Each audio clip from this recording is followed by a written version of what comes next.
L'apparition de la société humaine, le Paléolithique inférieur. L'époque de la formation et du développement des relations communautaires primitives revêt une importance capitale dans l'histoire de l'humanité. Elle commence avec la séparation de l'homme du monde animal. Au cours de cette époque, les fondements de tout le développement ultérieur de la culture matérielle et spirituelle de la société humaine ont été posés. Cette sérénité antique, en toutes circonstances, restera pour toutes les générations futures une époque extraordinairement intéressante, car elle constitue la base de tout développement ultérieur plus élevé, car elle a pour point de départ la séparation de l'homme du règne animal, et pour contenu la surmontée de difficultés qui ne se présenteront jamais aux futurs hommes associés, écrivait Friedrich Engels à propos de l'époque du communisme primitif. Origine de l'homme. Le processus de formation de l'homme et le développement de la société primitive en communauté se composent d'une série d'étapes successives. V. I. Lénine, dans son œuvre L'État et la Révolution, en parlant des premières étapes du développement humain, mentionne une troupe de singes s'emparant de bâtons, des hommes primitifs et des hommes unis en société clanique, communauté de parenté. Ces définitions sont adoptées par la science soviétique pour désigner trois étapes distinctes qui se sont succédées dans l'évolution de l'homme et la formation de la société. Les deux premières étapes sont le moment où nos plus anciens ancêtres se sont distingués du monde animal. Ils ont par conséquent constitué un tournant dans l'histoire de notre planète, ouvrant la voie longue, difficile et complexe, mais grandiose, du développement du travail et de la société, qui est passée de l'impuissance face à la nature à un pouvoir humain croissant sur celle-ci. Pour mieux appréhender le déroulement des événements dans ces premières étapes de l'histoire humaine, ainsi que tout au long de la préhistoire, il est avant tout nécessaire de prendre en compte le cadre naturel et géographique, les événements de l'histoire de la Terre, sur fond desquels se sont produits les changements dans la vie de nos lointains ancêtres, changements en grande partie étroitement liés aux transformations de la nature qui les entourait. Comme on le sait, l'histoire de la Terre se divise en 4 ères, l'Archéen, le Paléozoïque, le Mésozoïque et le Cénozoïque. La dernière ère se poursuit jusqu'à nos jours. Chacune de ces ères se subdivise à son tour en une série de périodes. Ce n'est que dans la seconde moitié de l'ère archéenne, primitive, qui a duré environ 1,5 milliard d'années, que la vie apparaît sur Terre, d'abord sous forme d'organismes unicellulaires, puis d'algues, d'éponges, de cnidaires, de mollusques, d'annélides. Parfois, le moment de l'apparition de la vie sur Terre est isolé en une ère distincte, le protérozoïque, l'ère de la vie ancienne. À l'ère paléozoïque, l'ère de la vie ancienne, qui a duré environ 325 millions d'années, apparaissent les poissons, les insectes, les amphibiens, les reptiles, ainsi que les plantes terrestres à spores. L'ère mésozoïque, l'ère de la vie moyenne, qui a duré environ 115 millions d'années, a été le temps du développement des reptiles gigantesques. L'ère cénozoïque, l'ère de la vie nouvelle, temps de la domination des mammifères, se divise en deux grandes périodes, le tertiaire et le quaternaire. Les ancêtres les plus proches de l'homme, la période tertiaire, comparée à toute l'histoire de l'homme, a duré extraordinairement longtemps. Elle a commencé il y a environ 70 millions d'années et s'est terminée il y a environ 1 million d'années. L'importance de la période tertiaire dans l'histoire de la Terre, en particulier de sa faune et de sa flore, est très grande. Pendant ce temps, d'importants changements se sont produits dans l'aspect du globe terrestre. De vastes régions montagneuses, des mers et des baies se sont formées, les contours de continents entiers ont changé. Les montagnes du Caucase, des Carpates et des Alpes sont apparues, la partie centrale de l'Asie s'est soulevée, couronnée par les chaînes de montagnes du Pamir et de l'Himalaya. Simultanément, des changements non moins importants se produisaient dans le monde végétal et animal. Les plantes les plus anciennes, y compris les sagoutiers géants, les fougères arborescentes et les prêles géantes, avaient depuis longtemps cédé la place aux plantes à fleurs, plus parfaites dans leur structure. Le temps de la domination des mammifères avait commencé. enfin l'événement le plus important dans l'histoire du développement de la vie sur Terre, préparé par toute l'évolution progressive du monde animal et végétal, s'est produit à la fin de la période tertiaire, à la suite d'un long processus de développement. Les plus proches ancêtres de l'homme sont apparus. Les naturalistes de pensée matérialiste, en particulier Charles Darwin, ont rassemblé vers le milieu du XIXe siècle une documentation considérable permettant de se représenter dans les grandes lignes l'apparence de ces anciens singes anthropoïdes ressemblant à des hommes, qui devaient être les ancêtres directs de l'homme. Les scientifiques ont élucidé les principales caractéristiques du mode de vie des anthropoïdes et les conditions biologiques qui, au cours de la lutte pour l'existence, ont préparé la transition du singe à l'homme par le biais de la sélection naturelle. Au XIXe siècle, des restes de singes anciens hautement développés, nommés Dryopithèques, ont été découverts dans des dépôts datant de la fin de la période tertiaire I. Les Dryopithèques étaient l'ancêtre commun de l'homme et des grands singes africains modernes, le gorille et le chimpanzé. Les 3 dents de sagesse du Dryopithèque darwinien, découvertes en 1902 en Australie, présentent une telle similitude avec les dents humaines que la parenté étroite de ce singe ancien avec l'homme ne fait aucun doute. La découverte des os de Dryopithèque fut une brillante confirmation de la théorie matérialiste de Darwin sur l'origine de l'homme à partir d'un ancien singe anthropoïde, car elle donna pour la première fois une idée concrète de l'apparence de ces singes, ancêtres de l'homme. Par la suite, le nombre de découvertes similaires n'a cessé de croître. Elles comblaient de plus en plus le fossé que les scientifiques idéalistes, qui tentait par tous les moyens de soutenir la vieille légende biblique de la création de l'homme, à l'image et à la ressemblance de Dieu, cherchait à creuser entre l'homme et tout le reste du monde organique. Dans le nord de l'Inde, dans les couches tertiaires des collines de Siwalik, on a découvert, par exemple, des fragments de mâchoire de Ramapithecus, un ancien singe anthropoïde, plus proche de l'homme que le Dryopithecus. Il se distinguait de tous les autres singes anthropoïdes par le fait que ses canines ne dépassaient pas par rapport aux autres dents. L'apparence de Ramapithecus était ainsi moins simiesque, encore plus semblable à celle de l'homme. Sur le territoire de l'Afrique du Sud, en 1924, on a trouvé des restes encore plus intéressants pour éclaircir la question des ancêtres de l'homme, ceux d'un nouvel anthropoïde, l'Australopithecus. Par la suite, entre 1935 et 1951, des restes d'au moins 30 individus de ce singe ont été découverts. Il s'est avéré que l'Australopithecus, par sa structure, était plus proche de l'homme que tous les autres singes anthropoïdes connus de la science, y compris les singes anthropoïdes vivant aujourd'hui. Le bassin et les os de la cuisse de l'Australopithecus sont proches de ceux de l'homme. Les australopithèques se déplacèrent principalement sur 2 jambes, dans une position verticale ou quasi verticale. La raison pour laquelle les australopithèques sont passés à la bipédie s'explique par les conditions générales de leur vie et de leur lutte pour l'existence. Au cours des centaines de milliers d'années précédentes, les singes, contrairement aux animaux terrestres, étaient des créatures quadrumanes, utilisant largement leurs membres, principalement les membres antérieurs, pour des mouvements de préhension. Cependant, contrairement aux autres singes qui vivaient dans les arbres de la forêt tropicale, se déplaçant dans les arbres à l'aide de leurs 4 membres et de leur queue, l'Australopithèque vivait dans des régions déjà à cette époque reculées, presque sans arbres et semi-désertiques, dans l'ouest et le centre de l'Afrique du Sud. Ces conditions ont prédéterminé le passage de l'escalade des arbres à la vie terrestre, au déplacement à l'aide des seuls membres inférieurs. La structure des os des membres supérieurs de l'Australopithèque l'indique. Son pouce était opposable aux autres doigts, et contrairement au pouce des anthropoïdes modernes, il était relativement grand.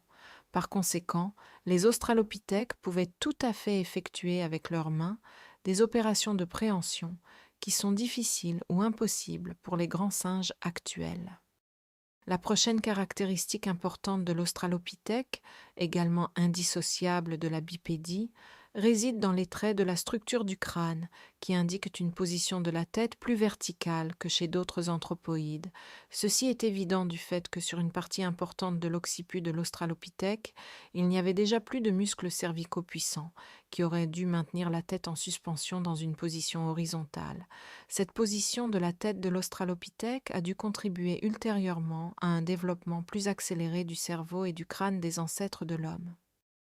Toutes ces caractéristiques interdépendantes, développées au cours de centaines de milliers d'années et dans les conditions de la vie terrestre, ont placé les singes du type Australopithèque dans une position particulière par rapport aux autres grands singes, leur ouvrant des possibilités entièrement nouvelles dans la lutte pour l'existence.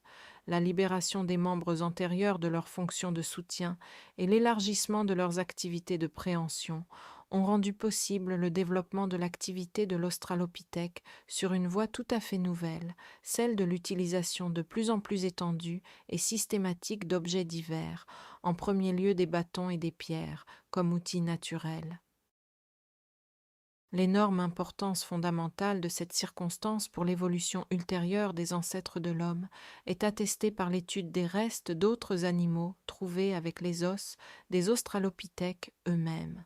L'examen des crânes de babouins fossiles, trouvés au même endroit que les os d'australopithèques, a montré que 50 des 58 crânes présentaient des dommages sous forme de fissures résultant de coups d'une grande force, infligés par des objets lourds.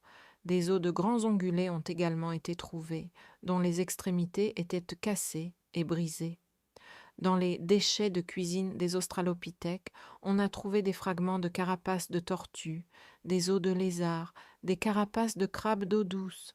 On peut donc supposer qu'en plus de la collecte de nourriture végétale et d'œufs d'oiseaux, les australopithèques chassaient de petits animaux, attrapaient des lézards, des crabes, et attaquaient parfois des animaux relativement grands en utilisant des pierres et des bâtons.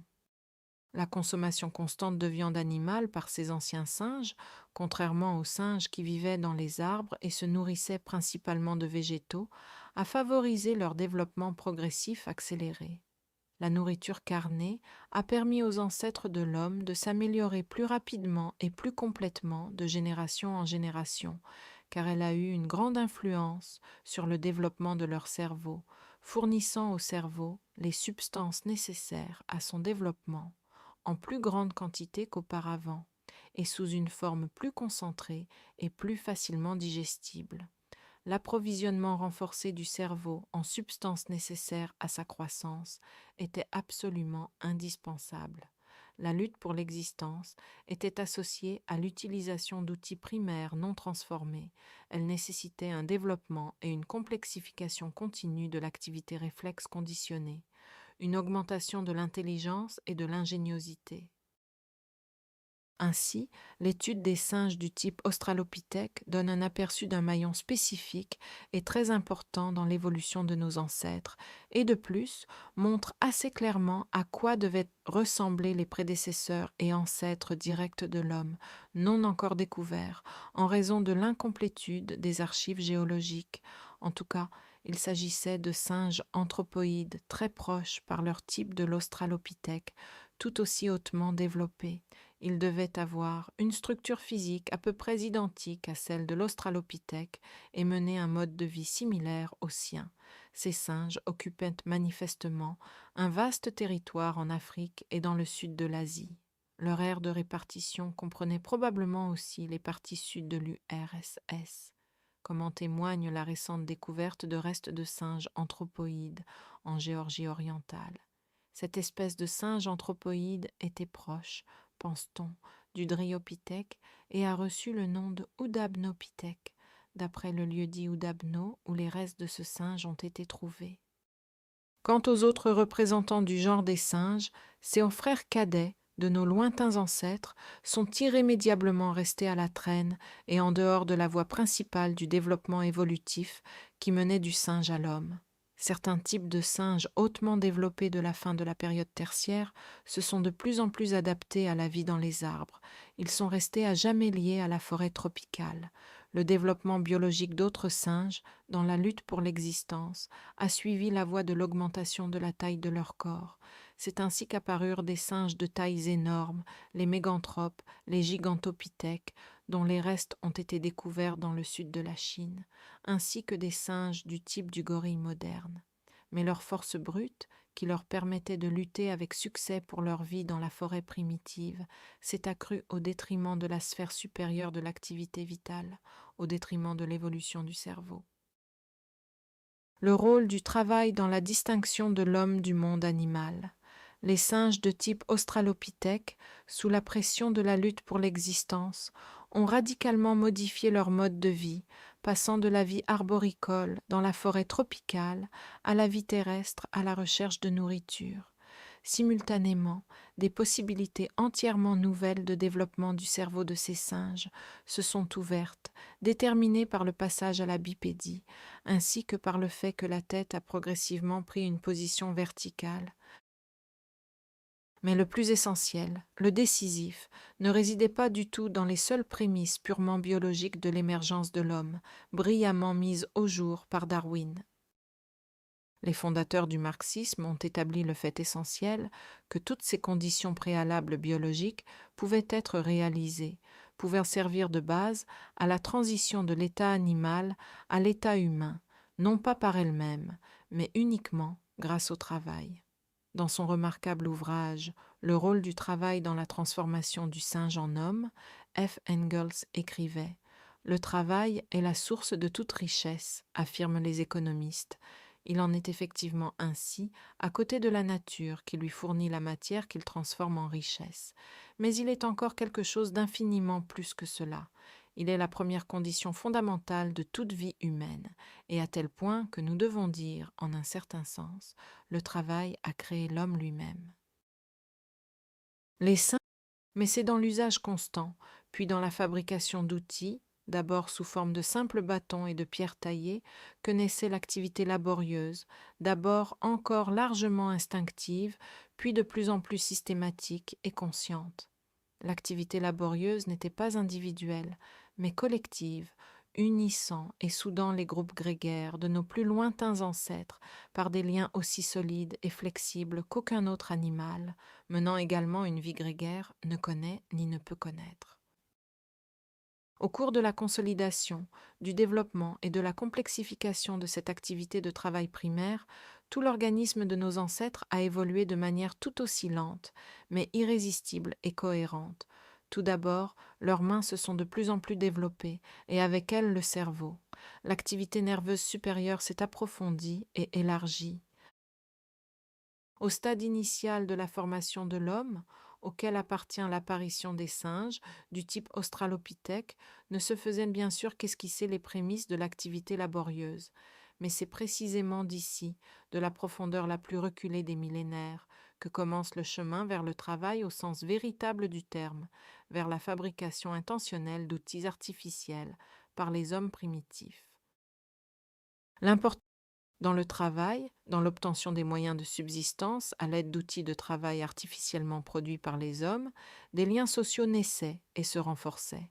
Un troupeau de singes s'emparant de bâtons se transformait progressivement et très lentement en un collectif humain, en une communauté d'hommes primitifs.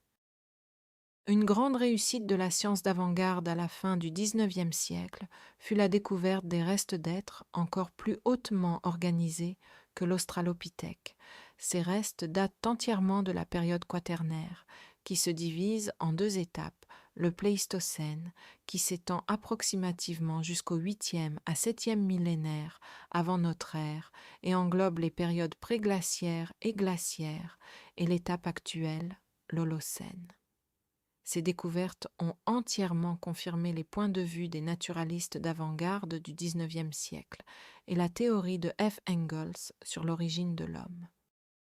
Le premier homme primitif connu à ce jour, le pithecanthrope, littéralement homme-singe, fut le premier découvert. Les ossements du pithecanthrope furent découverts pour la première fois, suite à des recherches acharnées menées de 1891 à 1894 par le médecin néerlandais E. Dubois, près de Trinil, sur l'île de Java. En partant pour l'Asie du Sud, Dubois s'était fixé pour objectif de trouver les restes d'une forme de transition entre le singe et l'homme, car l'existence d'une telle forme découlait de la théorie de l'évolution de Darwin. Les découvertes de Dubois ont largement justifié ses attentes et ses espoirs. La calotte crânienne et le fémur qu'il a trouvé ont immédiatement révélé l'immense importance des découvertes de Trinil, car l'un des maillons essentiels de la chaîne de l'évolution humaine avait été mis au jour. En 1936, à Mojokerto, également à Java, un crâne d'enfant pithecanthrope a été découvert. Des os d'animaux y ont également été trouvés, y compris, pense-t-on, plusieurs datant de périodes plus anciennes, du Pléistocène inférieur. En 1937, des habitants locaux ont apporté au laboratoire géologique de Bandung, depuis Sangjiran, le calvarium le plus complet de pithecanthropes avec les os temporaux, et par la suite, d'autres restes de pithecanthropes ont été découverts à Sanguiran, y compris 2 autres crânes. Au total, les restes d'au moins 7 individus de pithecanthropes sont actuellement connus. Comme son nom l'indique, le pithecanthrope, homme-singe, relie les anciens singes évolués du type australopithèque à l'homme primitif d'un type plus évolué. La signification du pithecanthrope est particulièrement bien attestée par les crânes découverts à Trinil et Sangjiran. Ces crânes combinent des caractéristiques simiesques spécifiques et des traits purement humains. Les premiers comprennent des particularités telles qu'une forme de crâne particulière, avec un étranglement marqué à l'avant du front, près des orbites, et un bourrelet susorbitaire massif et large, des traces de crête sagittale sur le sommet, une voûte crânienne basse, c'est-à-dire un front incliné, et une grande épaisseur des os du crâne. Mais en même temps, le pithecanthrope était déjà un être parfaitement bipède. Le volume de son cerveau, 850 à 950 cm3, était 1,5 à 2 fois supérieur à celui des grands singes actuels.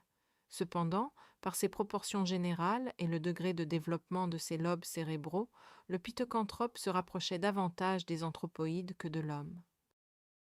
D'après les restes de plantes, y compris des feuilles et même des fleurs excellemment conservées, trouvées dans les dépôts recouvrant directement la couche fossilifère de Trinil, le pithecanthrope vivait dans une forêt composée d'arbres qui poussent encore aujourd'hui à Java, mais dans des conditions climatiques légèrement plus fraîches, existant actuellement à une altitude de 600 à 1200 mètres au-dessus du niveau de la mer. Cette forêt abritait des agrumes et des lauriers, un figuier et d'autres plantes des subtropiques. Avec le pithecanthrope, de nombreux animaux variés de la zone australe vivaient dans la forêt de Trinil, dont les os sont survécus dans la même couche fossilifère. Lors des fouilles, le plus grand nombre d'ossements trouvés étaient des cornes d'antilope de 2 espèces et de cerfs, ainsi que des dents et des fragments de crâne de sangliers. On y a également trouvé des os de bœuf, de rhinocéros, de singes, d'hippopotames, de tapirs. Il y avait aussi des restes d'éléphants anciens, proches de l'éléphant antique européen, et de prédateurs, le léopard et le tigre.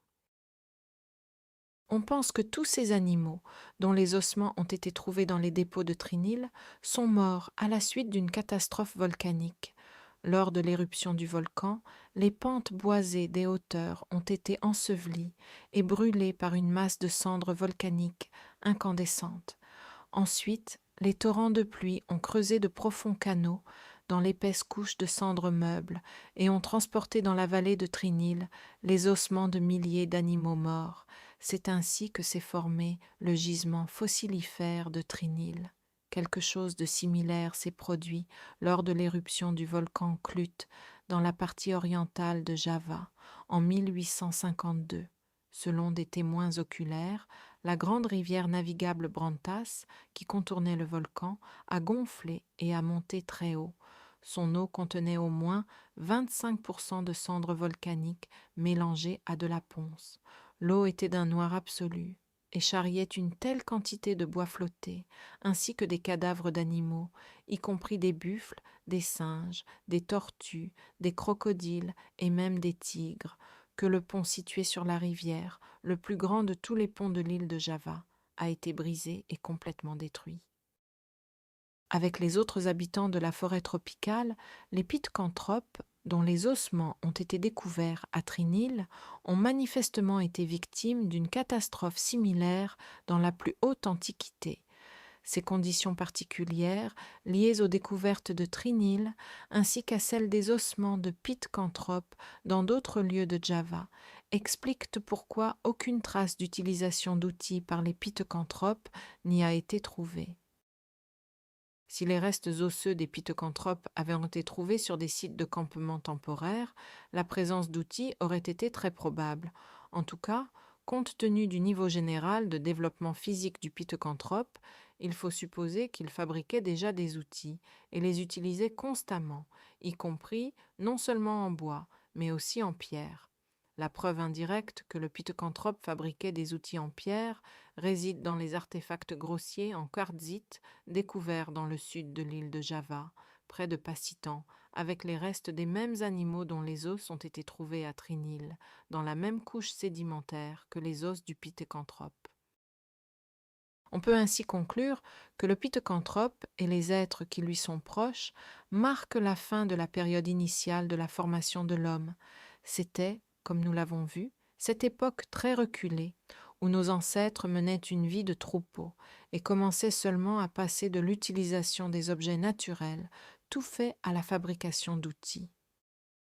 Les plus anciens, si les premiers outils étaient des morceaux de pierre brute et aléatoires, aux bords tranchants et de simples bâtons, avec le temps, les gens ont commencé à fabriquer intentionnellement des outils en pierre, en utilisant pour cela les techniques les plus simples de concassage et de clivage de la pierre. Simultanément, il faut supposer qu'ils ont appris à affûter leurs outils primitifs en bois, en brûlant les extrémités des bâtons sur le feu ou en les taillant avec des pierres tranchantes. Les plus anciens objets en bois ont disparu sans laisser de traces, et la science ne peut donc rien dire à leur sujet. Il est également très difficile de distinguer les silex fracturés par des forces naturelles, les éolites, de ces grossières premières réalisations que l'homme primitif fabriquait au début en fracturant intentionnellement des concrétions et des galets de silex afin d'obtenir le tranchant ou la pointe dont il avait besoin. Néanmoins, il ne fait aucun doute que ces grossières réalisations informes ont bien précédé les outils en pierre de forme régulière et stable. Cette étape initiale d'utilisation primaire des propriétés coupantes de la pierre, étape qui suit immédiatement l'utilisation de bâtons et de pierres tranchantes dans leur état naturel, a dû couvrir une immense période de temps, en tout cas plusieurs centaines de millénaires. Par la suite, des techniques d'utilisation de la pierre plus définies se développent. Les premiers outils intentionnellement façonnés apparaissent par opposition à des fragments de pierre obtenus par hasard avec un tranchant ou une pointe. Ce sont ces outils primaires qu'utilisaient vraisemblablement les Pitcairntrope. Sur le territoire du Pendjab occidental, Pakistan actuel, dans d'anciens dépôts de galets de la rivière Sohan, ont été trouvés par exemple des éclats grossiers et massifs, incontestablement faits par la main de l'homme, qui ont reçu le nom de Sohaniens anciens. Avec eux ont été découverts des outils grossiers, faits de galets entiers, grossièrement taillés seulement à une extrémité, tandis que toute la surface restante de la pierre est laissée à son état naturel. À peu près à la même époque, on date l'un des sites de Chine, près de Pékin, Zhoukoudian, où ont été trouvés des restes d'animaux appartenant à la phase précoce du Pléistocène inférieur. On y a également trouvé des os calcinés et un galet taillé des deux côtés, l'objet humain le plus ancien connu actuellement sur le territoire de la Chine, comme l'écrit à son sujet le célèbre archéologue chinois Pei Wenzhong. Parmi ces outils les plus anciens figurent des galets grossièrement taillés, trouvés dans différentes régions du continent africain, au Kenya, en Ouganda, au Maroc, en Tanganyika et dans la vallée de la rivière Vaal. Ils ont une forme d'amande. Une extrémité est ébréchée sur les bords par plusieurs éclats et transformée en une pointe grossière et massive. En Afrique de l'Est, de tels outils ont été trouvés à la base même des anciens dépôts de galets de la rivière Zambèze, gorge d'Olduvai. Avec eux ont été trouvés des os d'un éléphant primitif, ancêtre de l'éléphant ancien, du dinothérium, du zèbre, de la girafe cornue. Dans le sud de l'Afrique, de tels outils ont été trouvés dans le gravier des anciennes terrasses de la rivière Vaal, dans la région classique du Paléolithique ancien d'Europe, dans la vallée de la rivière Somme, près de la ville d'Amiens, dans les dépôts de galets de la seconde terrasse, avec des objets similaires. On a également trouvé de nombreux éclats fabriqués par l'homme. Légèrement retouchés le long des tranchants par un retouchoir grossier 1, ils forment divers types d'outils primitifs, ressemblant à des pointes, ainsi que des racloirs à tranchants convexes et concaves. La forme dépend encore entièrement des contours du matériau d'origine, c'est-à-dire des éclats. Dans les mêmes couches de galets, on a rencontré des os d'animaux du milieu du Pléistocène, éléphants du Sud, éléphants anciens, rhinocéros de Merck II, rhinocéros étrusque, cheval de Sténo II, tigre à dents de sabre, Machairodus. Le Chéléen. La prochaine étape du développement de la culture matérielle des hommes préhistoriques a été nommée par les archéologues Chéloène, du nom du village de Chelles en France, à la confluence de la Marne et de la Seine, où furent découvertes pour la première fois des outils en pierre caractéristiques de cette période. Les sites chéléens les mieux étudiés se trouvent en France, dans la vallée de la Somme, près d'Amiens. Ils témoignent d'une technique déjà bien établie d'utilisation du silex, basée sur la méthode du détachement bilatéral des galets, qui acquérait ainsi une forme spécifique, strictement fonctionnelle, d'outils massifs, dont une extrémité présentait une pointe. C'étaient les bifaces chéléens. La partie lisse du galet, laissée non travaillée à l'extrémité opposée à la pointe, servait de manche naturelle, pratique pour tenir l'outil dans la paume. Les bords des bifaces chéléens étaient façonnés par de forts éclats, appliqués alternativement d'un côté et de l'autre, et présentaient donc, vus de profil, un aspect caractéristique en zigzag. Le biface acheléen, la seule forme clairement définie des grands outils de cette époque, était sans aucun doute polyvalent dans son usage. L'homme acheléen pouvait l'utiliser pour tous les travaux, nécessitant une pointe solide et des lames de coupe massive, tout en exigeant des frappes puissantes, pour abattre, couper, creuser la terre, par exemple, lors de l'extraction de plantes comestibles, ou pour déloger de petits animaux de leur terrier. Il va de soi que le biface pouvait également servir d'arme lors de la défense ou de l'attaque, notamment lors de la chasse aux animaux. Il est intéressant de noter que les bifaces acheléens sont plus facilement saisis par la main droite, de telle sorte que la partie active de l'outil n'est pas seulement son extrémité pointue, mais aussi sa lame latérale longitudinale. Dès l'époque acheléenne, l'homme travaillait principalement de la main droite. Cependant, le biface n'était pas le seul outil de l'homme de Chelles. Dans tous les sites du Chéléen, on trouve, en même temps que les bifaces, de petits outils, certes grossiers, mais à la forme bien définie, des éclats tranchants, des perçoirs grossiers, des outils racloïdes. Le maître ancien obtenait inévitablement, lors du débitage du bloc brut ou du galet, une grande quantité d'éclats. Chaque gros éclat pouvait alors être utilisé comme un outil coupant primitif, tel quel, même sans traitement ultérieur. Ces éclats tranchants pouvaient servir à dépecer le gibier abattu, remplaçant les griffes et les crocs acérés qui manquaient à l'homme. Leur rôle en tant qu'outil pour la fabrication d'armes et d'outils en bois, même sous la forme de simples gourdins et bâtons pointus, semble avoir été encore plus important. Les régions méridionales de l'Asie, éloignées de la mer Méditerranée, relèvent également du domaine de répartition des outils paléolithiques. Les bifaces de type acheléen, trouvés en Inde, notamment dans la région de Madras, sont connus depuis longtemps. On en trouve aussi sur l'île de Ceylan. Des bifaces acheléens ont été découverts récemment dans le nord du Pakistan, au Pendjab, ainsi qu'au Cachemire, en Haute-Birmanie, en Malaisie et à Java. En URSS, des outils de type acheléen ont été découverts par des chercheurs soviétiques en Arménie. Le territoire de l'Arménie est un haut plateau, presque entièrement recouvert d'épaisses couches de lave du Quaternaire, qui ont recouvert le relief plus ancien du début du Quaternaire du pays. Seules quelques zones du plateau arménien sont restées à l'abri de l'influence de l'activité volcanique du Quaternaire. C'est sur l'une de ces zones, que se trouve le plateau de Bolchoï-Bogutlu ou Artin, au pied duquel se trouve la colline de Satanidar, qui a maintenant acquis une renommée mondiale en archéologie.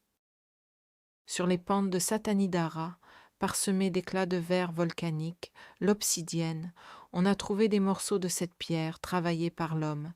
Il s'agit avant tout de bifaces grossiers. Leur forme est amygdaloïde et cordiforme, le tranchant est en zigzag. Le manche, ou, comme on écrit parfois, le talon, occupe souvent environ les 2/3 de l'outil. Aux côtés des bifaces manuels, on trouve des outils de coupe grossier discoïdes, des pointes massives et des forêts primitifs, c'est-à-dire des éclats ou des morceaux d'obsidienne avec une pointe. Des outils archaïques de type similaire ont été découverts sur la côte de la mer Noire du Caucase, notamment à Yashtuka, près de Soukoumi. Des éclats grossiers et des artefacts de type biface ont également été trouvés sur le Dniestre, près de Louki, Vrublevetskaya. Ainsi, la zone où le développement de l'humanité a commencé englobait plusieurs régions du sud de l'Union soviétique. D'après la diffusion des outils acheléens, l'homme existait déjà à cette époque dans de nombreux endroits. En Europe, les traces les plus nombreuses de son activité sont connues, comme indiqué ci-dessus, en France. Des outils acheléens ont également été trouvés en grand nombre en Espagne.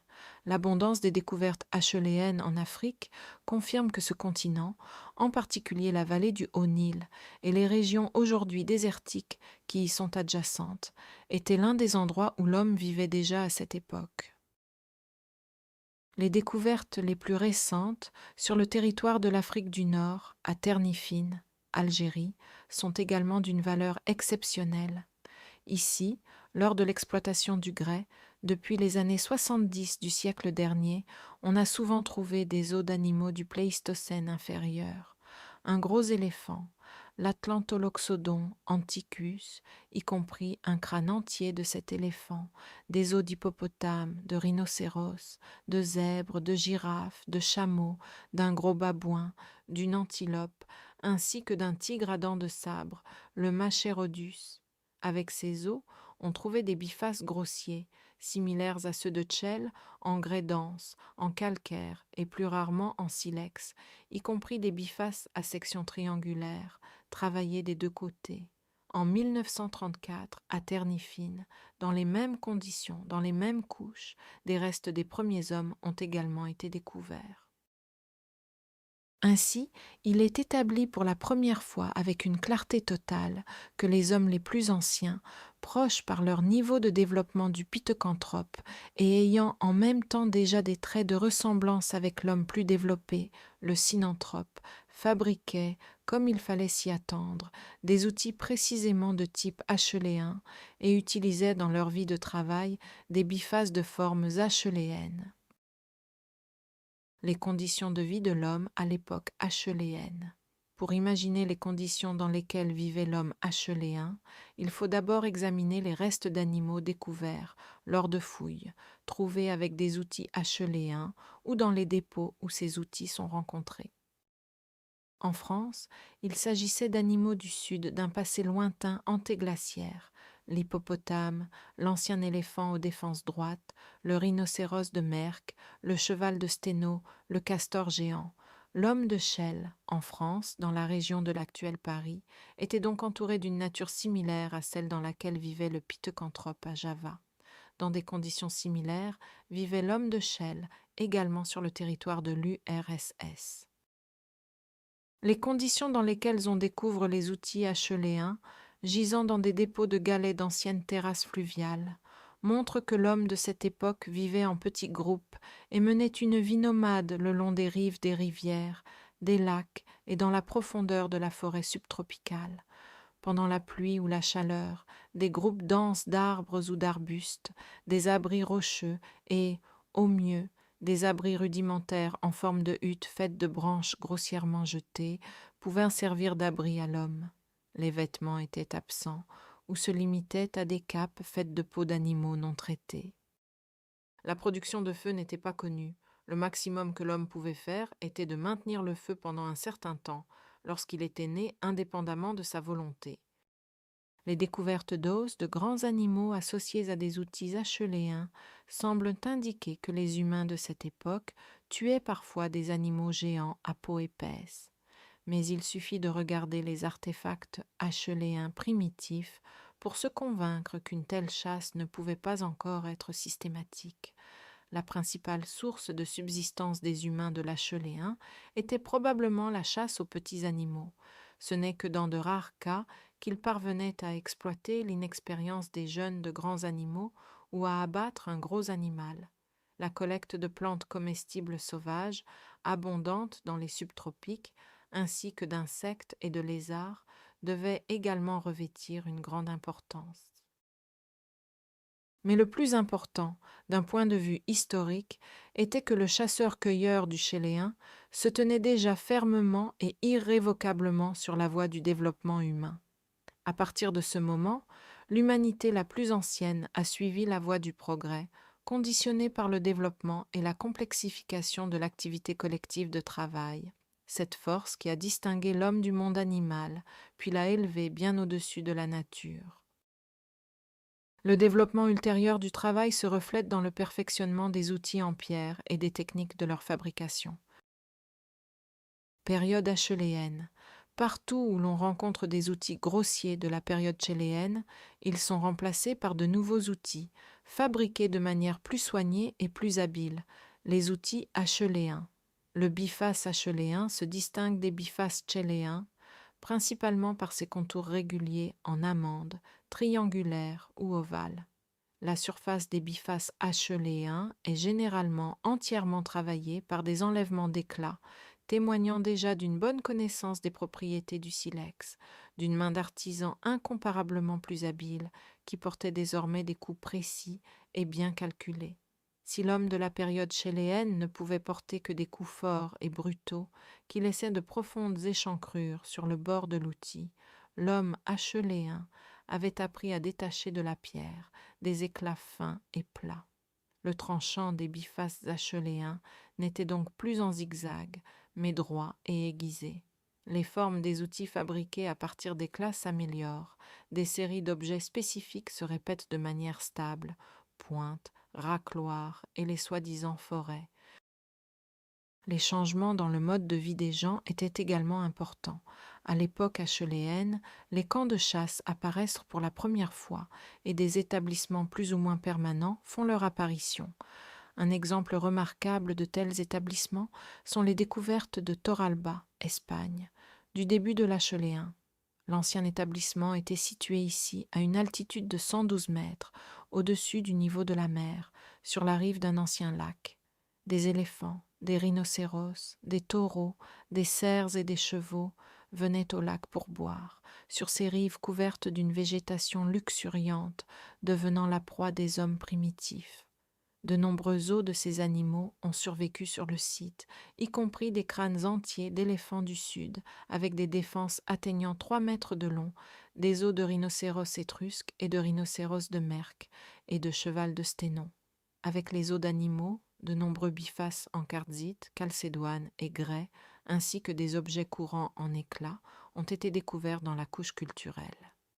L'homme de l'époque acheléenne utilise déjà largement les abris naturels tout près, qui lui servent d'abris sous roches et de grottes. Des sites de peuplement acheléens sont connus dans la grotte de l'Observatoire, près de Monaco, sur la côte méditerranéenne, dans la grotte d'Oumkafzeh, au sud-est de Jérusalem, et surtout dans la grotte d'Et-Taban, sur le mont Carmel, dans la partie nord de la Palestine. La grotte des Taboun se présentait comme une niche profonde et haute, ouverte au nord et remplie de dépôts meubles de grottes sur plus de 15 mètres. Dans sa couche du paléolithique acheléen supérieur, on a découvert des vestiges de foyers sous forme de taches brun foncé ou jaunes de terre brûlée. Les silex taillés étaient disposés de manière inégale, principalement près de la paroi rocheuse de la grotte. À un endroit, près de l'entrée de la grotte, on a trouvé un amas d'outils composé de 29 bifaces spécialement dissimulés.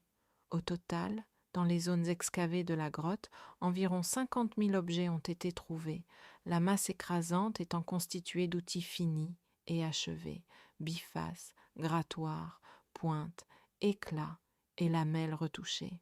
Le plus frappant ici est le grand nombre de bifaces, ce qui indique l'importance de cet outil très ancien dans la vie de l'homme du Paléolithique. Plus de 8000 d'entre eux y ont été trouvés. De nombreuses traces de foyers, une multitude d'outils en silex magnifiquement travaillés, dont des milliers de bifaces, montrent clairement que la grotte d'Ettabin a servi d'habitat à l'homme de l'époque pendant des millénaires, laissant loin derrière lui ses prédécesseurs et ancêtres de la période acheuléenne, qui erraient sans abri permanent dans les forêts et jungles subtropicales de l'époque préglaciaire.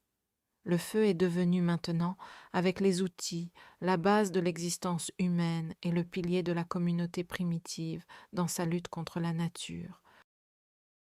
L'homme de l'époque acheuléenne utilisait manifestement le feu non seulement comme source de chaleur vitale pour réchauffer son corps pendant la saison froide, mais aussi comme moyen de lutte contre les prédateurs qui les menaçaient constamment. Même les vieillards faibles, les femmes et les enfants, armés de torches enflammées, étaient plus forts que ces bêtes qui représentaient la terreur de la forêt tropicale. Très tôt, il faut le croire, les hommes ont appris à rôtir sur le feu la viande des animaux, ainsi que les racines et les fruits comestibles. Cela n'a pas seulement amélioré la nourriture et élargi les ressources alimentaires, mais a également posé une frontière encore plus nette entre l'homme et les animaux, capables de consommer la nourriture uniquement dans son état naturel, tel que donné par la nature elle-même. Synanthrope. Long unknown, however, a glimpse of man from the Acheulean period, the sole European find. We refer to the so-called Heidelberg jaw, found in 1907 near Heidelberg, Germany, hence its name, dating to approximately this period, was insufficient to clarify the appearance of man from the Acheulean period. Therefore, the remarkable finds by Chinese scientists in Zhoukoudian are of exceptional importance, filling the gap between the finds of remains of the earliest ape-man, Pithecanthropus, on the one hand, and man of the next stage, Neanderthal, on the other. Zhoukoudian se trouve à 54 km au sud-ouest de Pékin, là où la plaine de Pékin fait place à une région montagneuse découpée de vallées. Au cours des recherches systématiques entreprises par les institutions scientifiques chinoises de 1934 à 1937, avant l'invasion japonaise de la Chine, un travail colossal a été accompli pour étudier les dépôts de Zhoukoudian, contenant des restes de faune ancienne, qui constituent le remplissage d'anciennes fissures et grottes. Dans la République populaire de Chine, les recherches sur les découvertes de Zhoukoudian, mondialement célèbres, ont été reprises et ont de nouveau donné de riches résultats. Au terme de travaux de longue haleine, il a été établi qu'à Zhoukoudian, dans 5 sites numéros 1, 4, 13, 15 et la grotte supérieure, des traces d'activité humaine se trouvent aux côtés d'ossements d'animaux. Le site numéro 1, le plus vaste et le plus riche en découvertes, fut le premier. À l'origine, il s'agissait d'une grotte grandiose, composée peut-être de plusieurs grottes disposées en terrasse, mais dont les voûtes se sont effondrées dès le début du Pléistocène supérieur. L'homme primitif y a vécu pendant plusieurs dizaines, voire centaines de millénaires, au cours desquels une épaisse couche de sédiments de plus de 50 mètres s'est accumulée. Selon certains chercheurs, il s'agissait du début du Pléistocène.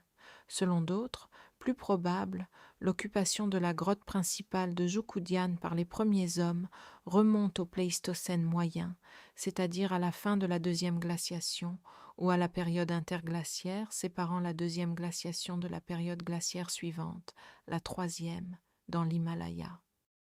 Les contemporains de l'homme de cette époque, appelés par les scientifiques synanthropes, étaient en des rhinocéros de 2 espèces, le tigre à dents de sabre et d'autres représentants des grands félins du Pléistocène moyen, 2 espèces d'ours, la hyène de Chine, des chevaux sauvages, le sanglier, des gazelles, des cerfs, des buffles.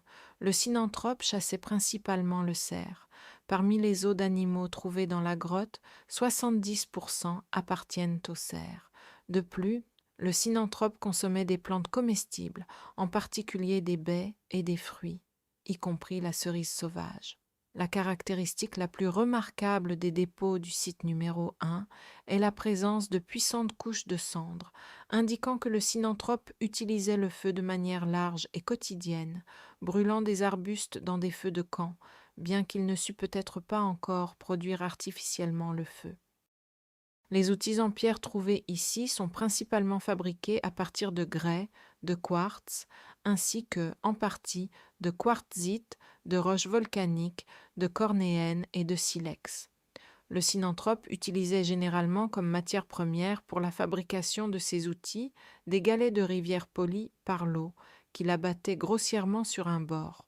De cette manière étaient fabriqués de grands outils de coupe à large lame ovale, comme un couperet ou une hachette, étant également courant de grossiers nucleus discoïdes en pierre, dont des éclats et des lamelles étaient détachés.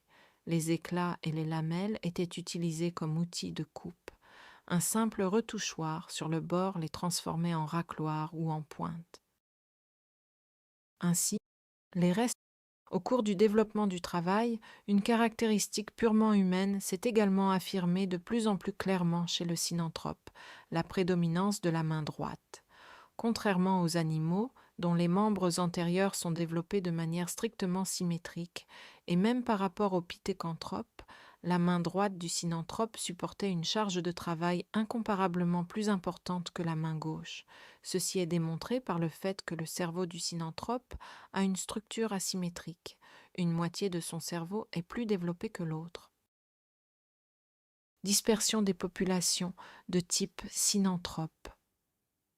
Les découvertes de restes d'êtres proches du synanthrope dans d'autres pays revêtent une grande importance. Il en est ainsi des dents trouvées en 1948 dans le nord du Vietnam, similaires à celles du synanthrope, de deux mâchoires proches de celles de l'homme d'Heidelberg, découvertes en 1949 et 1950 dans la grotte de Swartkrans, en Afrique du Sud, d'une molaire trouvée au Transvaal en 1938, appartenant à un représentant des hommes les plus anciens, proche du synanthrope. L'être simiesque auquel appartenaient les os découverts dans la grotte de Swartkrans présente des traits proches à la fois du synanthrope de Chine et de l'homme de Heidelberg d'Europe. En 1935, près du lac Eyasi, en Afrique orientale, des restes de crânes d'êtres très proches du synanthrope ont été découverts, qui ont reçu le nom d'Africanthropus. Pas moins intéressante, comme une nouvelle indication du fait que les restes du synanthrope et des êtres qui lui ressemblent représentent une certaine étape de l'évolution humaine, est la découverte d'une mandibule en 1953 à Makapansgat, Transvaal central, Afrique. Cette mandibule, découverte dans une carrière de calcaire, appartenait à un individu adulte, apparemment féminin, d'un être nommé Australopithèque Prométhée, et ressemble beaucoup à la mandibule du synanthrope de Zhoukoudian. Sur le territoire de l'Union soviétique, des outils acheléens, témoignant de la présence d'hommes préhistoriques à cette époque, ont été découverts en séries entières dans le Caucase du Nord, en Abkhazie, en Arménie, en Ossétie du Sud et du Nord. Des traces de présence humaine de cette époque ou d'une époque très proche ont également été retrouvées au Turkménistan, sur les rives de la mer Caspienne, ainsi que sur les hauteurs du Tian Shan en Kirghizie. Ainsi, sur l'immense étendue des régions méridionales de l'Asie, dans le sud de l'Europe, ainsi qu'en Afrique jusqu'à ses régions les plus méridionales, au Pléistocène moyen, avant la grande glaciation ou glaciation maximale de l'Europe du Nord et de l'Asie du Nord, vivaient déjà les hommes les plus anciens, se situant, par le degré de développement de leurs outils, au niveau de la culture acheléenne et par leur aspect physique proche du synanthrope. Sur l'ensemble de ce territoire, un processus progressif de développement de l'humanité primitive s'est déroulé de manière constante, fondé sur le développement du travail et le renforcement des liens sociaux. Renforcement des liens sociaux. Les groupes de synanthropes et, manifestement, de leurs plus proches prédécesseurs se distinguaient qualitativement des regroupements propres aux animaux. Ce n'était plus un troupeau de singes, mais une association humaine, bien qu'encore très primitive. Nous ne pouvons pas imaginer clairement la structure interne de ces plus anciennes associations, car les ethnographes ne connaissent rien de comparable à l'état des hommes d'une époque aussi reculée, et il est tout à fait impossible qu'une sorte de miracle ait conservé jusqu'à nos jours, après 500 à 300 000 ans, un type de relation, même vaguement similaire à la structure des collectifs de l'époque chéléenne ou acheuléenne. Même les groupes humains les plus arriérés, qui se sont retrouvés au XVIIIe à XIXe siècle dans les endroits les plus éloignés des centres de culture avancés du globe, comme les Tasmaniens, ne différaient non pas des autres hommes modernes par leur développement physique et intellectuel. L'étude des diverses survivances des anciennes relations sociales, même chez un certain nombre de tribus de notre époque, peut également apporter très peu à la résolution de ce problème complexe. Une chose est certaine, le niveau général de développement des hommes primitifs à cette époque était extrêmement bas. Sur l'immense territoire de peuplement de l'humanité la plus ancienne, il n'y avait que des petits groupes d'individus isolés les uns des autres par de vastes étendues. Leur expérience technique et leurs compétences de production s'accroissaient extrêmement lentement. Les outils étaient très rudimentaires et imparfaits. Le travail en général restait encore sous-développé. Les formes de relations matrimoniales au sein de ces communautés les plus anciennes étaient un héritage direct du passé animal. À en juger par ce que nous savons de ces relations dans les communautés humaines plus tardives, où elles n'étaient que partiellement réglementées, à cette époque la plus ancienne, les relations matrimoniales devaient avoir un caractère désordonné, stade de promiscuité, déterminé uniquement par l'instinct biologique. Mais l'essentiel résidait dans le fait qu'à l'intérieur d'un tel groupe primitif, d'une horde ou d'un troupeau humain primitif, dont l'existence était dictée par la nécessité vitale, existait une force si puissante qu'elle n'existait pas et ne pouvait pas exister même dans le troupeau d'animaux le plus soudé, l'activité de travail collective dans la lutte contre la nature. Au cours du développement de l'activité de travail au sein de la communauté primitive, les liens sociaux se sont renforcés, maîtrisant les anciens instincts zoologiques hérités par l'homme de ses ancêtres animaux. Au fil des millénaires, le nouveau, l'humain, a pris de plus en plus le dessus sur l'ancien, le bestial. Cela s'est manifesté, entre autres, par la limitation des rapports sexuels entre parents et enfants. D'après la structure du cerveau, les hommes les plus anciens, y compris les néandertaliens, n'étaient pas encore capables, dans la même mesure que les hommes plus récents, de contrôler leur comportement, notamment de réprimer des accès de rage. Il va de soi que plus on remonte dans le passé, plus cette caractéristique des hommes les plus anciens devait être prononcée et marquée, chez le synanthrope plus que chez le néandertalien, et chez le pithécanthrope plus que chez le synanthrope. Et d'autre part, plus l'histoire avançait, plus l'évolution de l'homme en tant qu'être social se déroulait rapidement, plus l'influence éducative de la communauté primitive se faisait sentir, plus le comportement de l'individu était déterminé par les liens sociaux. En tout cas, il est clair que même les hommes les plus primitifs n'ont jamais vécu comme des Robinsons solitaires. L'histoire de l'humanité la plus ancienne ne connaît pas de période fantastique de chasse individuelle et de recherche de nourriture.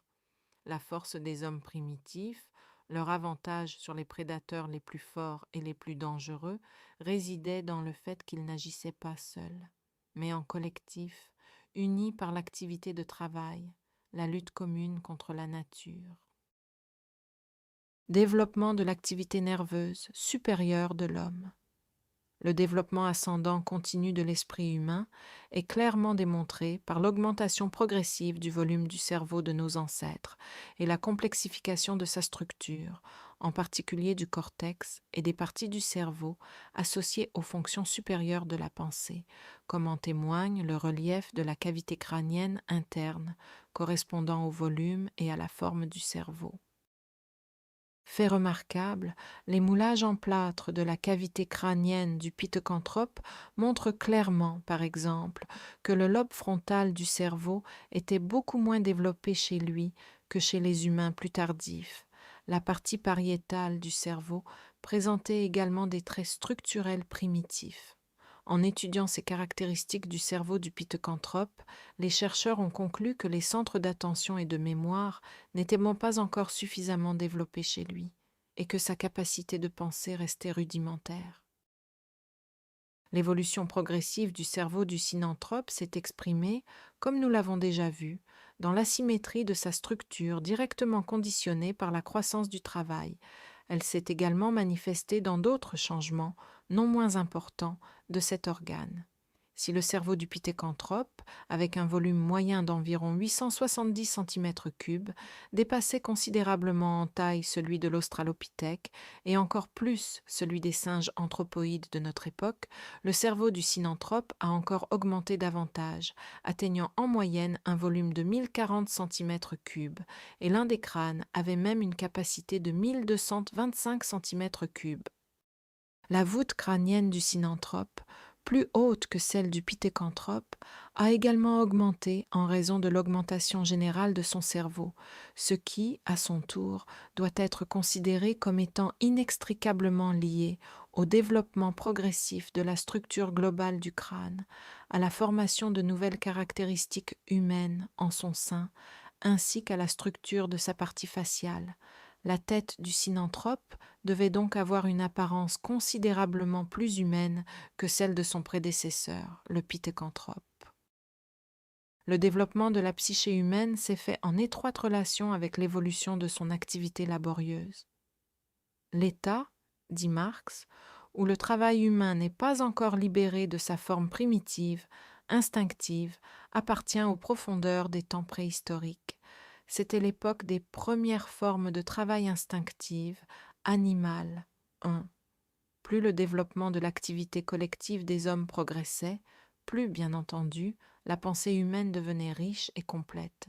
L'amélioration continue des outils en pierre tout au long du Paléolithique inférieur revêt une importance particulière de ce point de vue. Il s'agit avant tout des bifaces, qui ont traversé plusieurs étapes dans leur évolution, depuis le simple galet, à peine taillé à l'extrémité, jusqu'aux objets élégants, aux contours géométriquement réguliers, en forme d'amande ou triangulaire, de la fin de l'Acheléen. Une telle évolution séquentielle des formes des outils les plus anciens témoigne de manière convaincante du développement progressif de l'intellect de l'homme primitif.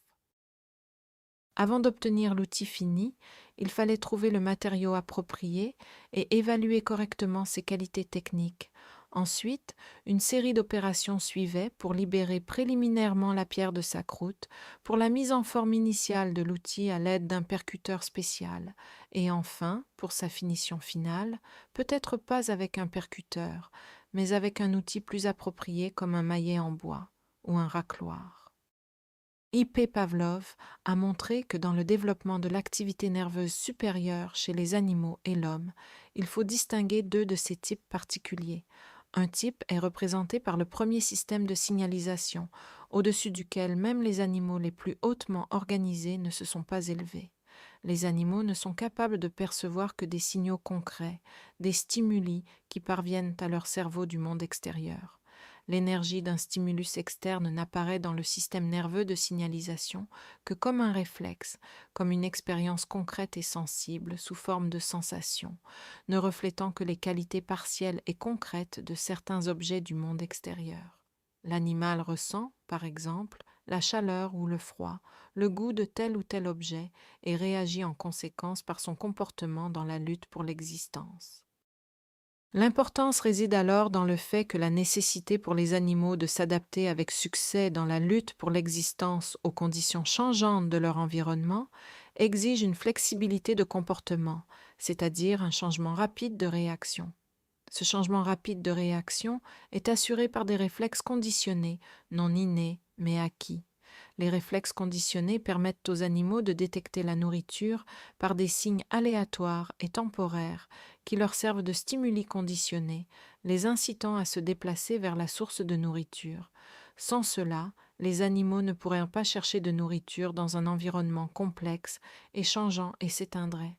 Les réflexes conditionnés sauvent également les animaux du danger qui les menace. I.P. Pavlov écrivait que si un animal ne commençait à chercher le salut qu'au moment où il était touché par l'écrou d'un prédateur, il périrait inévitablement. mais grâce au développement des réflexes conditionnés, l'animal, dès qu'il entend les sons qui signalent l'approche d'un prédateur, se cache de l'ennemi. Déjà à ce stade, par conséquent, des formes suffisamment complexes de réflexion sur la réalité sont développées et une activité nerveuse supérieure suffisamment flexible des animaux s'établit. Cependant, les germes de la cognition sont limités à peu de choses à ce stade. Ils ne s'élèvent pas au-delà de la capacité de distinguer les qualités des objets individuels. Tout en restant globalement au niveau du premier système de signalisation, les grands singes modernes ont largement dépassé les autres animaux dans son développement. Leur activité nerveuse supérieure est basée sur des réflexes conditionnés considérablement plus complexes et précis. Elle se distingue par conséquent par une mobilité et une flexibilité maximales. Un tel développement de l'activité nerveuse supérieure chez les anthropoïdes est lié à leur structure et est déterminé par le caractère de la lutte pour l'existence. Grâce à leurs 4 mains, que les autres animaux n'ont pas, les singes peuvent facilement accomplir des actions dont les quadrupèdes sont incapables, par exemple utiliser des bâtons, des pierres. De ce fait, ils entrent en relation plus complexe avec leur environnement, peuvent effectuer des actions beaucoup plus complexes. Conformément à la complexité croissante de l'activité des singes, les processus réflexes dans leur cerveau se complexifient également. Les associations individuelles, les sensations et impressions individuelles fusionnent chez les anthropoïdes en chaînes d'associations plus complexes que chez les autres animaux. Grâce à leur observation accrue, les grands singes sont capables de remarquer divers phénomènes et qualités plus subtiles de la réalité. I. P. Pavlov définissait ces traits de comportement des singes comme une pensée en action, embryonnaire, basée sur des chaînes d'association. Mais avec la fin de l'action, le processus de pensée prend fin également, car chez les singes, il est limité à la situation concrète donnée dans le cadre de l'action en cours. Contrairement à l'homme, le singe n'est pas capable de se détacher de la situation concrète donnée, il ne peut pas faire preuve d'une initiative allant loin, ni faire la moindre invention simple nécessitant une généralisation. La pensée, dans son apparition, est inextricablement liée à l'étape suivante, la deuxième, dans le développement de l'activité nerveuse supérieure, propre uniquement à l'homme, et fondamentalement, qualitativement différente de l'activité nerveuse supérieure, non seulement des animaux inférieurs, mais aussi des singes les plus hautement organisés. L'apparition du second système de signalisation a donc constitué un tournant, un passage d'une qualité à une autre, plus élevée. Un tel passage, bien entendu, avait été préparé par le développement prolongé du premier système de signalisation chez les animaux les plus hautement organisés. Pour passer de l'activité nerveuse supérieure des animaux à la pensée humaine, il était nécessaire de développer, au cours de l'activité laborieuse, sur la base de l'expérience pratique de centaines de générations, la capacité de réagir non seulement à une stimulation directe, mais aussi à une stimulation sonore d'un type particulier, le mot. Il faut que la sensation qui provoque la réaction soit remplacée par le mot, c'est là le second système de signalisation. L'organisme ne réagit plus seulement aux signaux des stimulations externes immédiates, mais aussi aux combinaisons de sons qui, au début, étaient elles-mêmes une réaction à de telles stimulations. Les combinaisons de sons, les mots, deviennent des signaux de signaux. Elles expriment les caractéristiques et les qualités générales, représentées dans toute la diversité des phénomènes et des sensations concrets, et c'est pourquoi l'importance de la parole pour la formation de la pensée humaine est immense. Lénine écrivait à ce sujet « Tout mot, la parole, généralise déjà. Les sensations montrent la réalité. La pensée et le mot, le général. 1. Dans les mots, la pensée abstraite s'exprime déjà, c'est aussi dans le langage qu'elle se forme, elle ne peut exister sans lui. Il va sans dire que le second système de signalisation chez l'homme n'annule ni n'exclut le premier système de signalisation.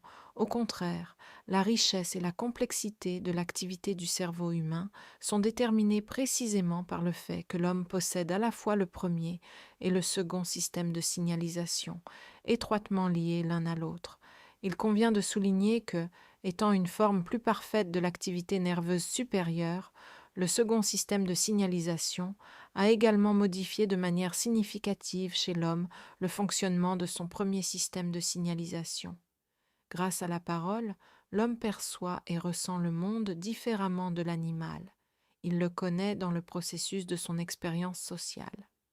Le processus de connaissance de la réalité se situe chez l'homme à un niveau qualitativement différent de celui de tous les autres êtres vivants.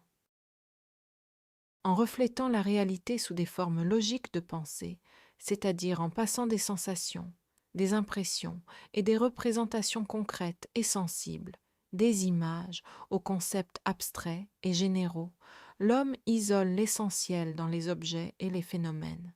Il révèle plus pleinement et plus profondément leur essence réelle. Il connaît les lois objectives du monde réel. L'émergence de la pensée abstraite est un processus long et complexe. Il est devenu possible grâce à l'activité laborieuse, grâce à la vie sociale. L'homme connaît la réalité au cours de son appropriation pratique, vérifiant chaque heure, chaque minute, par la pratique ses représentations. En conservant le correct et en rejetant l'incorrect, il passe de l'ignorance à la connaissance.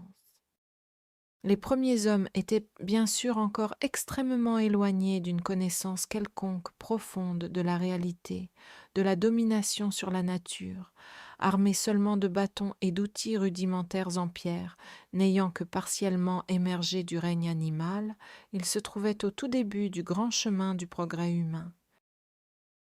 Origine du langage. Le développement de la pensée ne peut donc pas être considéré indépendamment du développement du langage. La langue et la pensée ont grandi dès le début sur le même sol du travail, étaient en connexion et en interaction indissoluble l'une avec l'autre. La langue consolide et enregistre les résultats du travail de la pensée et rend possible l'échange d'idées, sans lequel la production sociale est impossible et par conséquent l'existence même de la société. Il est donc clair quelle importance énorme la langue a dû avoir dans l'histoire de l'humanité la plus ancienne, dans le développement de sa pensée et de sa culture. Dans la science, depuis le monde antique, de nombreuses hypothèses ont été avancées. Beaucoup d'efforts ont été déployés pour percer le mystère de l'origine du langage, établir le moment de son apparition et les raisons qui l'ont fait naître. Mais toutes les tentatives pour expliquer l'origine du langage ont été infructueuses, car les créateurs de ces théories n'avaient pas une conception dialectico-matérialiste correcte de la société et du processus historique, et par conséquent ne pouvaient pas comprendre le rôle social et la signification de la langue. Les classiques du marxisme furent les premiers dans l'histoire du développement de la science à montrer que le langage, en tant que moyen de communication entre les hommes, est né du développement du travail et de la société. Il fut en même temps une condition et un puissant stimulant du développement ultérieur de l'activité laborieuse de l'homme et des relations sociales. Il convient de souligner à cet égard que même le langage le plus ancien était principalement sonore. Les gestes et les mimiques ne faisaient que compléter la parole, bien que le rôle de ces moyens auxiliaires d'expression des pensées et des sentiments ait pu être plus important chez les hommes anciens qu'il ne l'est actuellement. Comme on le sait, les singes sont les habitants les plus bruyants de la forêt tropicale. Les sons jouent un rôle énorme dans leur vie. Des cris forts aident les singes à se retrouver dans le feuillage dense. Ils s'alertent mutuellement du danger par des cris, attirent l'attention sur les réserves de nourriture. Divers cris et bruits accompagnent les déplacements des singes, leurs jeux, etc. Les singes expriment par des sons leur mécontentement, leur colère, leur peur, leur impatience, leur désespoir, leur satisfaction. Mais les sons produits par les premiers hommes devaient déjà différer fondamentalement des sons que peut produire l'appareil vocal d'un singe. La différence ne résidait pas, bien sûr, simplement et pas seulement dans la richesse de telle ou telle modulation, ni dans la diversité des sons, mais dans leur rôle social, dans leur fonction sociale chez l'homme. Les sons de la parole des premiers hommes différaient qualitativement des sons des singes.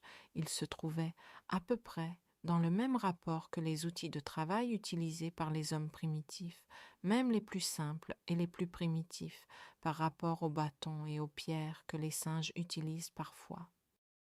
Quels que soient les sons primitifs du langage le plus ancien, en accompagnant le travail, découlant de l'activité laborieuse et la servant, de tels sons exprimaient un certain contenu social. Les hommes en formation écrivaient à ce sujet F. Engels, avec le temps sont arrivés inévitablement à avoir besoin de se dire quelque chose. 1. Les sons de la parole des hommes les plus anciens différaient donc des sons vocaux émis non seulement par les singes, mais aussi par tous les animaux sans exception, y compris les plus doués sur le plan sonore. Les sons de la parole humaine exprimaient les capacités d'abstraction de l'esprit, le caractère conscient de l'activité humaine, et non l'instinct aveugle. C'est pourquoi les sons de la parole ne sont pas restés chez les hommes les plus anciens et leurs plus proches ancêtres dans un état immuable, comme chez les animaux. Au contraire, au fur et à mesure du développement du travail et en relation avec lui, ces sons, ainsi que les organes correspondants, se sont perfectionnés, développés et enrichis. L'étude anatomique comparative du larynx des grands singes et de l'homme montre clairement comment, en étroite relation avec d'autres changements du corps humain, l'appareil vocal de nos lointains ancêtres a progressivement évolué. Le fait le plus important est avant tout que le pithecanthrope était déjà un être bipède, que son corps avait une position droite et verticale. Le redressement de la position de la tête a renforcé la connexion entre le larynx et la cavité buccale et a entraîné un changement de la forme de la glotte. Les cris indistincts ont disparu, remplacés par des sons aux nuances plus fines, sensiblement différents des sons produits par les singes. D'après la nature de la mâchoire inférieure, le pithecanthrope ou le synanthrope n'avaient non pas encore la possibilité de changer fréquemment l'articulation de la parole. Leur appareil vocal était encore trop primitif et sous-développé pour cela. Le larynx de l'homme primitif n'était pas encore capable de produire des combinaisons de sons quelque peu complexes et clairement formées. Cependant, la présence d'un relief suffisamment différencié dans la partie inférieure du lobe frontal gauche du cerveau, c'est-à-dire là où se trouve le centre moteur de l'activité vocale, permet de supposer que, par exemple, le synanthrope communiquait déjà par la parole sonore, bien que pas entièrement articulée. La parole des hommes du Paléolithique inférieur tout entier se composait bien sûr encore de sons très faiblement différenciés, complétés si nécessaire par des mimiques et des mouvements du corps. Nous ne pouvons pas établir quelles étaient exactement les combinaisons sonores primaires, comment ces mots les plus anciens, avec lesquels la parole a commencé, étaient formés. Mais le plus important est clair, c'était un puissant moyen, né du travail, pour l'homme de progresser davantage sur la voie du renforcement des liens sociaux. Le développement progressif continu des rudiments du langage était naturel et inévitable parce que le développement du travail, de plus en plus renforçait le besoin de communication, consolidait les liens sociaux, exigeait l'enrichissement et l'amélioration de la langue comme le principal moyen de communication entre les personnes. Le moustérien, l'homme de Néandertal, changement dans les conditions naturelles. La culture de type acheléen est remplacée par une nouvelle culture, la culture moustérienne 1, 100 à 40 000 ans avant notre ère, que l'on distingue parfois du paléolithique inférieur pour en faire un paléolithique moyen à part entière. La culture moustérienne n'est pas seulement répandue là où vivait l'homme acheléen, mais aussi dans des endroits où les hommes des périodes chéléennes et acheléennes ne s'étaient pas aventurés. Une telle large dispersion de l'homme du moustérien, bien qu'il vivait maintenant dans des conditions considérablement moins favorables que ses prédécesseurs, fut possible parce qu'il réussit à surmonter les difficultés rencontrées grâce au développement de la culture. Les grands singes, les ancêtres les plus proches de l'homme, qui ont vécu à la fin du Tertiaire et au début du Quaternaire, ainsi que les hommes primitifs tels que le synanthrope et ses descendants les plus proches, ont existé partout dans des conditions de climat relativement doux, dans des conditions de vie suffisamment favorables. Au fil du temps, des changements significatifs se produisent dans l'environnement naturel qui entoure les hommes primitifs. Pour des raisons encore insuffisamment comprises, dont l'action s'étend d'une manière ou d'une autre à l'ensemble du globe terrestre et à tous les continents, commencent des périodes de glaciation, séparées les unes des autres par des interruptions, périodes interglaciaires. Le schéma d'alternance des périodes glaciaires dans les Alpes est plus clair et mieux élaboré, où il a un caractère classique par sa clarté et sa complétude. L'histoire de la glaciation des Alpes et de la partie adjacente de l'Europe se divise en étapes, Günz, Mindel, Ries et Würm. Elles sont séparées par des périodes interglaciaires, respectivement nommées Günz-Mindel, Mindel-Ries, Ries-Würm. L'étape de Würm est encore divisée en 4 stades par les chercheurs occidentaux. Un certain nombre de scientifiques esquissent également 3 étapes de glaciation pour le territoire de l'USS, Litvin, Dniepr, Maximal, Valdai. La première correspond globalement à la période Mindel du schéma alpin, la seconde au Ries, la troisième au Würm. L'existence de l'homme de Mouster dans l'Europe et les pays voisins remonte à l'époque de la glaciation maximale de ces pays, à l'étape rissienne, ou Dnieper de la période glaciaire. Pour visualiser l'ampleur de ces événements et leur importance pour l'histoire de l'homme du Paléolithique, il faut garder à l'esprit que des masses de glace continues s'étendaient alors des îles britanniques à l'ouest et presque jusqu'à l'Aube à l'est. La calotte glaciaire atteignait sur le territoire de la partie européenne de notre pays les régions où se trouvent aujourd'hui les villes de Molotov et Kirov, puis descendait brusquement jusqu'à 50 degrés de latitude nord, qu'elle traversait en 2 endroits, s'avançant au sud par de larges avancées en forme de langue, atteignant les régions des villes actuelles de Stalingrad et Dnepropetrovsk, puis reculant légèrement vers le nord-ouest. La superficie du bouclier glaciaire dépassait 9,5 millions de kilomètres carrés. Son épaisseur atteignait, selon les calculs des géologues, 2 kilomètres. Les masses de glace en mouvement lent ont nivelé les hauteurs, labouré les vallées et anéanti toute vie sur leur passage. La végétation thermophile du passé, dans la zone immédiatement adjacente au glacier, a disparu. Les animaux correspondants ont également disparu ou se sont réfugiés vers le sud, dans des endroits plus favorables. Ils sont remplacés par une nouvelle faune. Au lieu de la faune de l'éléphant du sud, la nouvelle faune des mammouths se répand largement, représentée, outre le mammouth, par le rhinocéros laineux, le renne, le renard polaire et d'autres animaux. Ce processus fut long et inégal dans son rythme selon les régions. La faune thermophile continua d'exister longtemps dans le sud de l'Europe, en Italie et dans ces pays, par exemple en Afrique, où, au cours du Quaternaire, il n'y eut pas de changement climatique catastrophique. Le sud connut alors une période de pluie et d'averses, période pluviale, lorsque le Sahara actuel était couvert de lacs, de rivières et de plaines herbeuses, alternant avec de denses bosquets d'arbres tropicaux. L'homme de Néandertal. Par bon nombre de ses caractéristiques, l'homme du Moustérien se situait déjà considérablement au-dessus des plus anciens hominidés tels que le pithécanthrope, le synanthrope et l'homme de Heidelberg. Les restes d'hommes du Moustérien ont été découverts pour la première fois en Europe, en 1856, dans la vallée de Néander, Allemagne.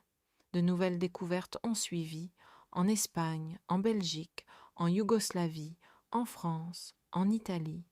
Sur le territoire de l'URSS, des ossements d'hommes du Moustérien ont été découverts dans la grotte de Kiik-Koba en Crimée, dans la grotte de Téchiktash, Ouzbékistan.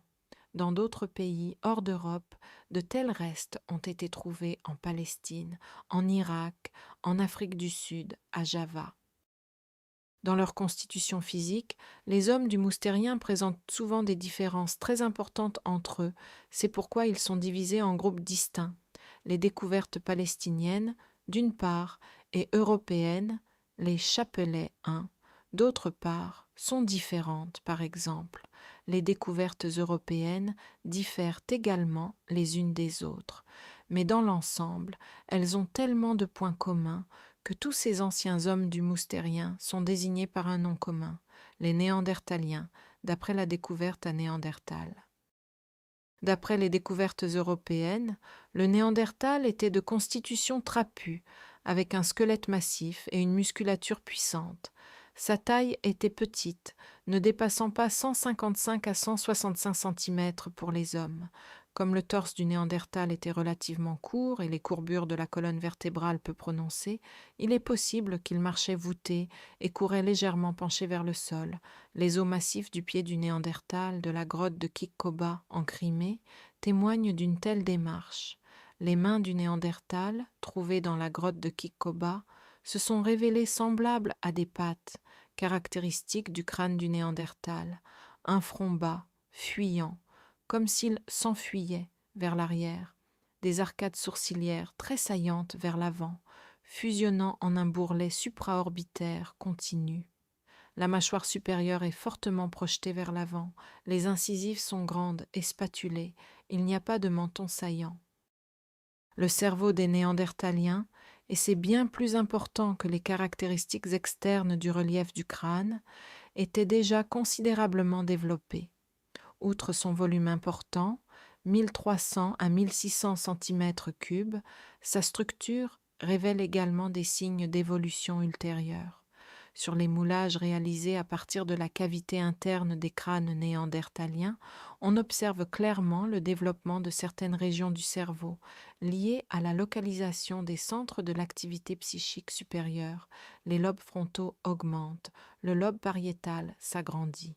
En correspondance avec le développement du cerveau, la voûte crânienne s'élève, l'inclinaison du front diminue, l'occiput s'arrondit, c'est-à-dire que des traits apparaissent qui rapprochent encore davantage le néandertalien de l'homme moderne.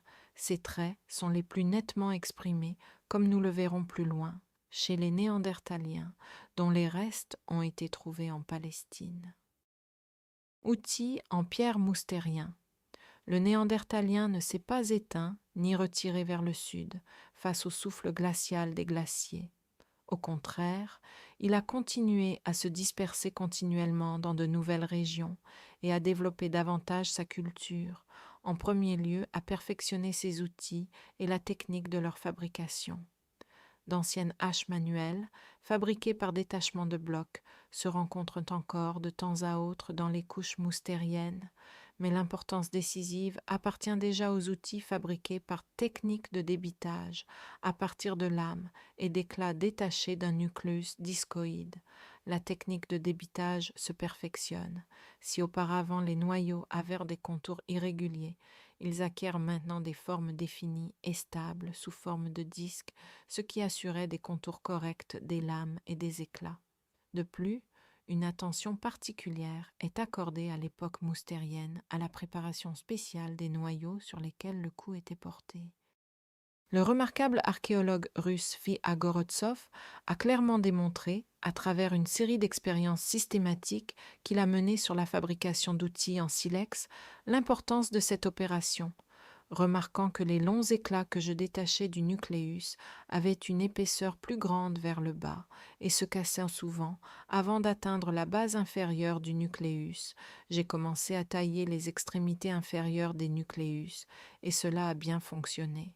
Un coup précisément dirigé vers un point déterminé de la surface de percussion du nucléus est d'une importance décisive, mais la réalisation d'un tel coup est souvent rendue difficile en pratique par l'imperfection des formes des percuteurs, dont les extrémités de travail sont généralement irrégulières et épaisses, cachant souvent complètement les points de percussion visés, de sorte que les éclats sont détachés soit trop épais, soit trop fins, petits. Dans l'ensemble, j'ai néanmoins réussi à surmonter les difficultés rencontrées et j'ai pu fabriquer toutes les formes d'outils rencontrées dans les sites de type moustérien, écrivait V. Agorotsov à propos de ses expériences. Ainsi, l'enlèvement caractéristique des nucléus aux moustériens a joué un rôle important dans l'amélioration de la technique de débitage du silex et a assuré la forme nécessaire des ébauches, éclats et lamelles pour la fabrication des outils moustériens. Plus habilement et avec plus d'assurance que ses prédécesseurs, l'homme de Néandertal utilise également la technique du façonnage du silex. Il ne suit plus les contours prédéterminés des éclats, mais leur donne une forme spécifique et fonctionnelle. L'apparition pour la première fois à l'époque moustérienne indique également le développement de la technique du façonnage. Enclumes, généralement des morceaux d'os d'animaux couverts de cavités, résultant de la pression exercée sur eux par le bord tranchant d'objets en silex lors de leur façonnage. Ces enclumes étaient apparemment utilisés pour appliquer une retouche fine et soignée sur les tranchants des outils, une pratique de plus en plus répandue à l'époque moustérienne. La nature des outils eux-mêmes change considérablement à l'époque moustérienne. Les formes des outils deviennent non seulement plus stables et définies, mais aussi considérablement plus différenciées. Les pointes de lance de grande taille, façonnées des deux côtés et de forme triangulaire ou amygdaloïde, pouvaient servir d'outils de coupe universelle ainsi que de poignards. Flèches. Les pointes bifaciales pouvaient être fixées au bout d'une longue lance en bois. Les petites pointes lamellaires étaient sans doute uniquement des outils de coupe et de perforation. Parmi elles, on distingue particulièrement les pointes dont le bord convexe était travaillé de telle manière qu'il pouvait être pris en main pour couper. Les racloirs du moustérien variant également par leur forme et leur nature. Certains servaient de grattoirs, d'autres de couteaux et de véritables racloirs pour le traitement des peaux. Vers la fin du moustérien, de nouvelles formes d'outils apparaissent également sous forme de burins grossiers, apparemment destinés au travail du bois, puis plus tard de l'os. L'amélioration des techniques de travail de la pierre et la complexification de l'ensemble des outils lithiques reflètent ainsi de manière évidente l'enrichissement continu des compétences de travail et de l'expérience productive des hommes du moustérien, qui a été le fondement du développement progressif de toute leur culture. Production artificielle du feu, vie économique. Le fait que les hommes du moustérien, dans des conditions nouvelles et considérablement plus rigoureuses, se soient répandus encore plus largement qu'auparavant, s'explique manifestement par leur nouvelle et plus importante réalisation, l'invention des méthodes de production artificielle du feu. L'utilisation systématique du feu, comme mentionné précédemment, était déjà maîtrisée par le synanthrope, et ce fut une grande réussite de l'homme préhistorique, mais le feu utilisé était obtenu accidentellement. Au cours de son activité laborieuse, l'homme a remarqué que des étincelles apparaissaient lors de la percussion de deux pierres et que de la chaleur se dégageait lors du forage du bois. C'est ce qu'il a utilisé. On ne peut dire quand ni où précisément l'homme a développé pour la première fois les méthodes de production artificielle du feu, mais les Néandertaliens les avaient apparemment déjà solidement maîtrisées dans les régions les plus diverses du globe. L'énorme importance de cette découverte a été soulignée par F. Engels, qui écrivait « Au seuil de l'histoire de l'humanité se trouve la découverte de la transformation du mouvement mécanique en chaleur, la production du feu par friction. À la fin de la période de développement écoulée jusqu'à présent, se trouve la découverte de la transformation de la chaleur en mouvement mécanique, la machine à vapeur. Mais malgré le gigantesque bouleversement libérateur que la machine à vapeur provoque dans le monde social, ce bouleversement n'est même pas encore à moitié terminé. Il ne fait aucun doute que la production du feu par friction surpasse encore la machine à vapeur par son action historico-mondiale et libératrice pour l'humanité. En effet, la production du feu par friction a d'abord donné à l'homme la maîtrise d'une force déterminée de la nature et l'a ainsi définitivement séparé du règne animal. 1. Le développement progressif de l'homme du moustérien se manifeste avant tout dans le domaine économique. La chasse était déjà auparavant l'une des sources de subsistance les plus importantes des hommes préhistoriques. Désormais, elle s'élève au niveau d'une activité principale, reléguant la cueillette, qui devait avoir une importance bien plus grande chez les hommes préhistoriques, prédécesseurs des Néandertaliens, en raison de l'imperfection de leurs outils de chasse. Un intérêt particulier pour la compréhension de la vie économique de l'homme moustérien réside dans le fait que, dans un certain nombre de cas, on observe une sorte de spécialisation définie des anciens chasseurs. Ils chassent préférentiellement certains animaux, ce qui est dû, bien entendu, non pas à autre chose qu'aux conditions naturelles et à l'abondance qui en découle de certaines espèces animales. Sur le site d'Ilskaya, Caucase du Nord, les os de bison représentaient au moins 60% de la masse osseuse des animaux. On pense y avoir trouvé des os appartenant à au moins 2000 bisons. Dans les hautes régions des Alpes, on chassait principalement un prédateur tel que l'ours des cavernes, remarquable par sa force, sa taille immense et sa férocité. Les découvertes dans la grotte de Techikhtash, dans le sud-ouest de l'Ouzbékistan, sont tout aussi révélatrices, à en juger par les os d'animaux tubulaires retrouvés en grande quantité lors des fouilles, brisés et fracturés pour en extraire la moelle, souvent même réduits en miettes. Les habitants de Techikhtash étaient des chasseurs habiles et adroits. La principale source de subsistance pour les habitants de la grotte était la chasse au bouquetin des montagnes, une activité difficile, complexe et dangereuse, même pour l'homme moderne, infiniment mieux armé. L'arme principale de l'homme de Néandertal était apparemment la lance. Ainsi, dans la grotte de l'Aquina, en France, des os d'animaux ont été découverts avec des éclats de silex acérés plantés dedans. De telles blessures ont, évidemment, été infligées par une lance avec une pointe en silex. Sur l'un des squelettes néandertaliens, trouvés dans la grotte d'Eskul, Palestine, des traces de blessures infligées par une lance en bois sans pointe de pierre ont été découvertes. Il est évident que l'arme s'est enfoncée dans la cuisse de la victime avec une telle force terrible qu'elle a transpercé la tête du fémur et est ressortie par son extrémité dans la cavité pelvienne. Les armes des chasseurs moustériens étaient cependant encore très primitives. Les méthodes de chasse collective, qui regroupaient tous les membres de chaque groupe moustérien, devaient avoir une importance décisive plutôt que les méthodes individuelles. Ces chasses par rabattage étaient particulièrement répandues dans les régions très accidentées, où les animaux étaient poussés vers des précipices, dont ils tombaient et se tuaient ou se blessaient mortellement.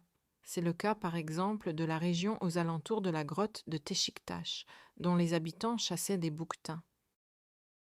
L'amélioration de la technique et le développement de la chasse ont naturellement dû contribuer à une amélioration continue des conditions de vie générales, y compris à la sédentarisation plus ou moins longue de groupes humains, dans des lieux propices à la chasse et riches en gibier. Consolidant les réalisations de ses prédécesseurs, l'homme moustérien n'a pas seulement exploité largement les grottes comme habitation naturelle avec des murs et des voûtes préexistants, mais a constamment créé des campements en plein air pour des durées plus ou moins longues. Là où il n'y avait pas de grottes, dans les conditions difficiles de l'époque, des abris rudimentaires contre la pluie, le vent et le froid sous forme de paravents ou d'auvents étaient sans aucun doute construits. Les prémices du système tribal, l'activité laborieuse commune, le logement commun, le feu commun qui réchauffait ses habitants, tout cela, par nécessité naturelle, rassemblait et unissait les gens. Le renforcement des liens sociaux, provoqué par la nécessité d'unir les gens pour lutter contre la nature, témoigne de manière évidente de toute l'organisation des campements moustériens, de toute leur culture, de toutes les traces de leur activité, y compris même des découvertes apparemment ordinaires et peu expressives de ce point de vue, comme les déchets de cuisine, sous forme de milliers, voire de dizaines de milliers d'os d'animaux, trouvés dans les habitations troglodytiques des Néandertaliens et sur leurs sites de plein air. Il montre comment l'homme surmontait progressivement l'égoïsme animal hérité de l'état préhumain. Contrairement aux animaux, l'homme ne se souciait plus seulement de lui-même et de ses propres enfants, mais de toute la communauté. Au lieu de manger le gibier sur le lieu de chasse, les chasseurs moustériens le ramenèrent à la grotte, où, près du feu ardent, les femmes s'occupèrent des tâches ménagères, ainsi que les enfants et les vieillards. L'usage de la distribution collective de la nourriture et de la consommation commune, caractéristique du système communautaire primitif à toutes ces étapes, est également clairement attesté par l'ensemble du matériel ethnographique connu de la science. Il est très probable que c'est à cette époque que commence la transition vers une nouvelle forme de vie sociale. Les premiers germes de la forme la plus ancienne de société clanique apparaissent, la communauté primitive matriarcale, c'est-à-dire un collectif lié par des liens de parenté. En raison de la forme des relations matrimoniales existant alors, seule la mère de l'enfant était incontestablement connue, ce qui, parallèlement au rôle actif de la femme dans la vie économique, cueillette, participation à la chasse, ou à son rôle de gardienne du feu, déterminait sa haute position sociale. Les formes de relations matrimoniales avaient déjà parcouru un chemin de développement considérable à cette époque, bien qu'il soit difficile de dire avec certitude quel niveau elles avaient atteint. Initialement, comme il a déjà été noté, les relations entre les sexes avaient, semble-t-il, un caractère désordonné, non réglementé par les règles sociales. Le développement ultérieur de la famille s'est effectué par la réduction du cercle des personnes participant aux relations matrimoniales, d'abord en limitant les relations matrimoniales entre la génération des parents et des enfants, puis entre les frères et sœurs utérins, etc. Le développement de la pensée néandertalienne. Il ne fait aucun doute que le développement progressif du travail et de la société a provoqué des changements progressifs correspondants dans la conscience, dans la pensée de l'homme primitif. Il existe des théories idéalistes qui tentent de prouver que la pensée de l'homme primitif était prétendument complètement irrationnelle et mystique, que nos lointains ancêtres avaient soi-disant des représentations entièrement fausses, incorrectes, complètement pervertie et fantastique de la réalité. Cependant, il suffit de se familiariser avec le processus réel de développement de l'homme primitif et de sa culture pour s'en convaincre. Il est tout à fait clair que si le contenu de la conscience de nos ancêtres primitifs n'avait pas été des représentations réelles, correspondant à la réalité objective et constituant un reflet fondamentalement fidèle des lois et phénomènes du monde réel, mais seulement des représentations mystiques et une fantaisie vaine, l'humanité n'aurait pas pu se développer avec succès. Si la conscience de l'homme primitif n'avait pas reflété dans une certaine mesure la réalité objective sous sa forme présente et authentique, il n'aurait pas pu résister aux forces de la nature et serait finalement devenu leur victime. Ayant une pensée dite mystique, l'homme n'aurait pas pu fabriquer ses outils et les perfectionner. Le chemin de l'ignorance à la connaissance, des représentations vagues, confuses et fausses de la réalité à des représentations plus précises et correctes, fut, bien sûr, extrêmement lent et ardu. Mais c'est précisément parce que ces connaissances positives, qui ont servi de base à l'activité consciente de l'homme et à sa pensée, se sont progressivement accrues et enrichies, que l'homme a progressé sans cesse. Le développement de la conscience de l'homme primitif reposait sur la croissance séquentielle de son activité laborieuse, sa pratique quotidienne du travail, comme seule source de connaissance et critère de la fiabilité des représentations du monde environnant. Le développement de l'intelligence de l'homme de Néandertal est particulièrement clairement reflété dans le perfectionnement ultérieur de ses outils. Une activité mentale plus complexe de l'homme moustérien par rapport à ses ancêtres primitifs est attestée par la présence à la fin du moustérien de taches et de bandes colorées habilement réalisées. Il s'agit de bandes de peinture rouge assez larges, appliquées par la main de l'homme de Néandertal en travers d'une petite plaque de pierre, découverte lors des fouilles d'un site moustérien dans la grotte de la Ferracie, France. L'homme de Néandertal n'était pas encore capable de dessiner ou de sculpter la figure d'un animal. Cependant, dès la fin du moustérien, les premières tentatives de modifier intentionnellement la forme de la pierre, non seulement pour en faire des outils, sont visibles. Dans les dépôts moustériens, on a trouvé des dalles de pierre avec des dépressions habilement ciselées, appelées pierres à cupules. Sur la dalle de la Ferracie, les cupules n'étaient pas disposées seules, mais en groupes compacts, et de telle manière que leur disposition révélait une certaine relation. Bien sûr, il serait erroné de surestimer et d'exagérer à l'excès le degré de développement de la pensée abstraite chez les Néandertaliens. il convient encore plus vivement de souligner le fait que l'homme primitif n'était nullement exempt de représentations fausses et erronées sur lui-même et sur le monde qui l'entourait, car il ne faisait que faire ses premiers pas de l'ignorance à la connaissance, car il ressentait chaque heure, chaque minute, sa faiblesse dans la lutte contre la nature et sa dépendance vis-à-vis de ses éléments. De nombreux philosophes et historiens à l'esprit idéaliste s'efforcent de présenter la religion comme la plus haute manifestation de l'esprit humain, une réalisation idéale de l'humanité, le couronnement de son développement. De ce point de vue, la religion n'aurait pas pu apparaître dans les temps primitifs reculés. Elle n'aurait dû apparaître que chez un homme tout à fait formé et hautement développé, achevant ses réalisations dans le domaine de la culture spirituelle.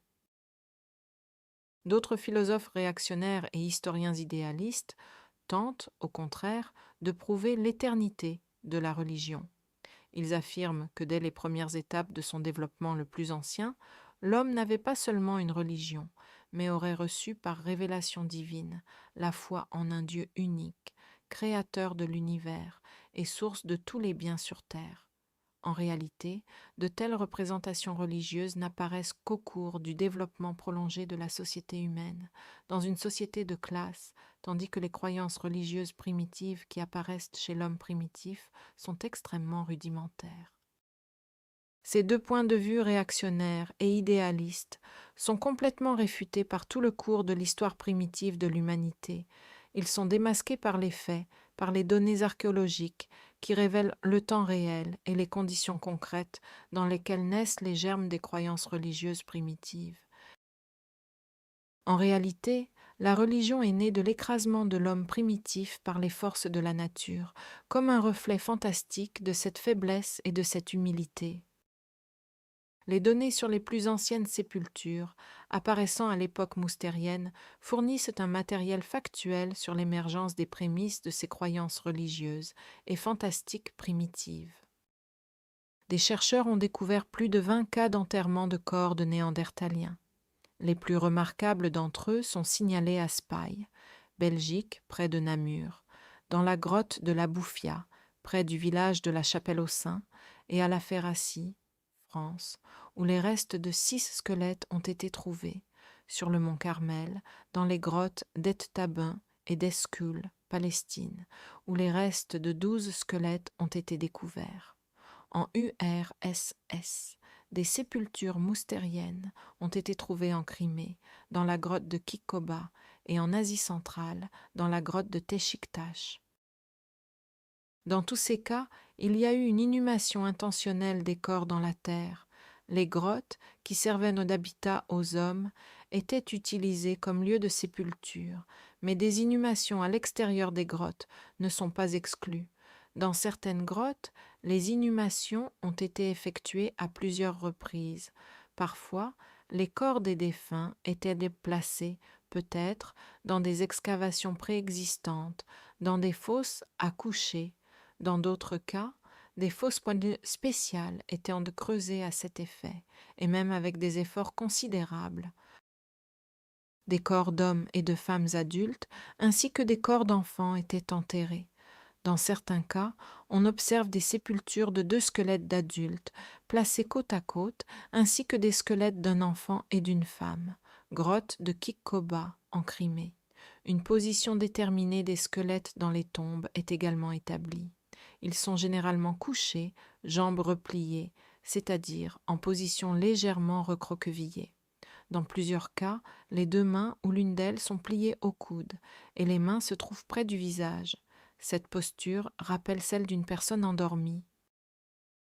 Ainsi, au milieu et à la fin du moustérien, auquel se rapportent les sépultures mentionnées, apparaît pour la première fois une attitude définie et tout à fait nouvelle envers les défunts, exprimée par des actions intentionnelles et déjà assez complexes par leur nature, par l'inhumation des corps. Cette attitude reposait, sans aucun doute, sur le souci du membre de son collectif, découlant de toute la structure de vie de la communauté primitive, de toutes les lois non écrites et normes de comportement de cette époque. C'était une expression incontestable du sentiment de lien de parenté indissoluble entre les membres du même clan, qui traverse comme un fil rouge toute l'époque primitive de l'histoire de l'humanité. Mais ce souci du membre défunt de la communauté primitive avait ici une base dans des représentations erronées de l'homme lui-même, de la vie et de la mort. C'étaient, il faut le croire, les premiers germes de conceptions fantastiques et fondamentalement incorrectes, sur la base desquelles se développent par la suite les conceptions de l'âme et de la vie après la mort, qui se poursuit après la mort, qui constitue l'une des sources les plus importantes, puis une partie intégrante et indispensable de toute religion. Il convient de souligner à cet égard qu'il n'existe aucune trace d'inhumation intentionnelle de l'homme avant le moustérien, à une époque plus ancienne, à laquelle appartiennent les restes osseux du pithécanthrope, du synanthrope et des hommes primitifs proches de ce dernier. Il n'y avait aucun souci des morts. Il en ressort qu'il ne saurait être question d'une religion originelle. Les premières traces d'inhumation intentionnelle de cadavres humains n'apparaissent que 500 à 600 000 ans après le début de l'hominisation. Les croyances religieuses ne sont pas inhérentes à la nature humaine, ni inhérentes à la pensée humaine, comme l'affirment les idéalistes de diverses écoles. Les croyances religieuses naissent dans des conditions sociales déterminées, se transforment, puis disparaissent en fonction de l'évolution de ces conditions. L'époque moustérienne a constitué une étape de transition logique de la période la plus ancienne de l'histoire de l'humanité à une nouvelle période, celle des communautés matriarcales primitives. Ce fut une période où s'est déroulé le processus d'accumulation progressive des éléments nouveaux dans la vie des hommes, processus qui a ensuite donné ses résultats dans l'essor significatif, voire inattendu à première vue, mais tout à fait logique du point de vue de la conception matérialiste de l'histoire, de la culture de la période ultérieure du Paléolithique supérieur.